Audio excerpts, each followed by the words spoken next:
I said to you, Canelo, we are ready to February. Crawford ready, except. I want to ask you, what do you think about Terence Crawford? What do we think about Terence Crawford's performance, and do you want to get a fight with him? If the money is right, I mean, $100 million. I heard Turkey offered you a big money already. 150. 150? What's your reaction? Yeah. Wait. My response to Turkey is this. Yesterday they text me.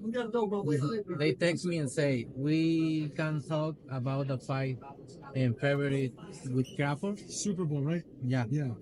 They text me yesterday, and I say, look, I'm not gonna talk about any other fight. I'm focused 100% on this fight. Look, I don't like the way he talks, and I'm not in this position because of this. And I'm in this position. If he wants to work with me, it's in my way. I don't need it. What didn't you like about how he approached? Like, what was it? It's not the way to approach. It's not the way to approach to me. Look, I respect everybody, and I respect Turkey, but look, if he wants to work with me, it needs to be in my way. Dante's Boxing Nation, what's going on, guys? So just to break this all down in chronological order, Turkey said before the Crawford-Madrimov fight, we're going to send Canelo a big offer, a serious offer, when it comes to Canelo versus Crawford.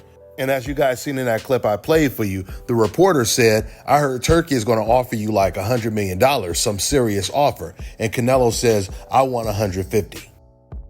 Turkey, he responded to that by saying, I no longer want to make a Canelo versus Crawford fight. And this is when Canelo started to say, they text me and, I'm focused on my fight with Berlanga right now. And I don't like the way he talks, et cetera, et cetera. Everything you guys just heard in that last clip I played for you. Well, after Canelo Alvarez said that, this is when Turki Alalshikh, he took the gloves off and he completely went in on Canelo. Turkey said this, quote, I heard what Canelo said, that he respects me, but he doesn't like the way I do business. As for him respecting me, it doesn't matter to me if he does or not. As for the way I do my business, I know why he doesn't like it, because I only target big fights and fair prices. So of course, anyone who likes easy fights won't like that.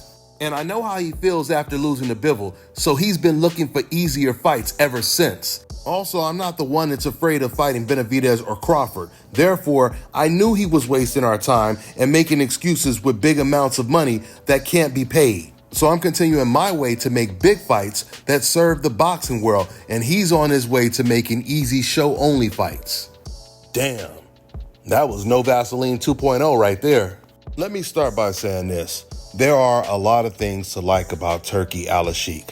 Some of the many things I like about this man is he's not afraid. While everyone else is catering to Canelo Alvarez, Turki, he's not afraid to call a spade a spade. He's not afraid to speak the whole truth. He wants to make the biggest fights. He's not trying to protect the fighter just for his own personal interests. And what I really like about this man is he's not a racist. He's not brainwashed by old media. He's not using any of old media's talking points. He's just speaking the truth, and he doesn't care how fans take it. I remember way before the Crawford-Madrimov fight, Turkey, he came out and he said, I don't know what's going on over there in America, but Terence Crawford is clearly pound for pound the best fighter in the world. This was after all of a sudden there were reports that Anui, now he's pound for pound over Crawford. Then, when Alexander Usyk fought, they started saying Usyk is over Terence Crawford. In Turkey, he was looking at this like this was insane. He was looking at it the way a person who's not racist would look at it. Like, this doesn't make sense to me. America has the best boxer in the world, the Michael Jordan of the sport, and they're going out of their way to say these foreigners are better than him. Turkey has already called Crawford a legend. He called him a mega star. He's only been working with Crawford for months? In all those years that Terence Crawford was with Top Rank, never did he get this type of reception. This is how the best fighter in the world is supposed to be treated. This is how he's supposed to be promoted. Now, as for everything Turkey just said about Canelo, he pretty much repeated everything that I've been telling you guys about Canelo, which means the truth is seriously reverberating right now. Turkey is not going to kiss Canelo's ass. Turkey was absolutely right. He said that Canelo, he doesn't like the way I do business. What he means when he says that is he doesn't like the fact that Turkey is trying to put him in there with tough opponents. And when Canelo Alvarez says he doesn't like the way he does business or he doesn't like the way he talks, whatever the case may be, remember, this is the same Canelo Alvarez that does not like Oscar De La Hoya at all, but he still wanted to fight Jaime Munguia. That is a complete contradiction. Canelo knew that Oscar De La Hoya was promoting Jaime Munguia, and Canelo did not care. He was going to make that fight by all means necessary because he knew that that was a guaranteed win. Canelo, he keeps saying he's earned the right to fight whoever he wants. He can do whatever he wants, and he is absolutely right.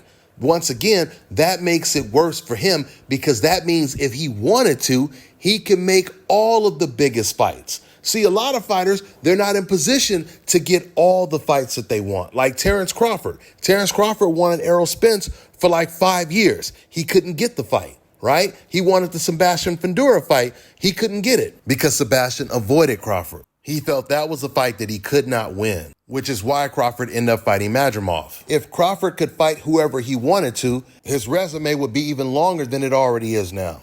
You can fight whoever you want to fight, and you choose to fight Berlanga, Munguia, and oh yeah, he tried to fight Chris Eubank, but Chris Eubank turned down the fight because he wanted more money. Canelo Alvarez has been fighting whoever he wanted to fight from the beginning. He's been doing this his entire career, not just now.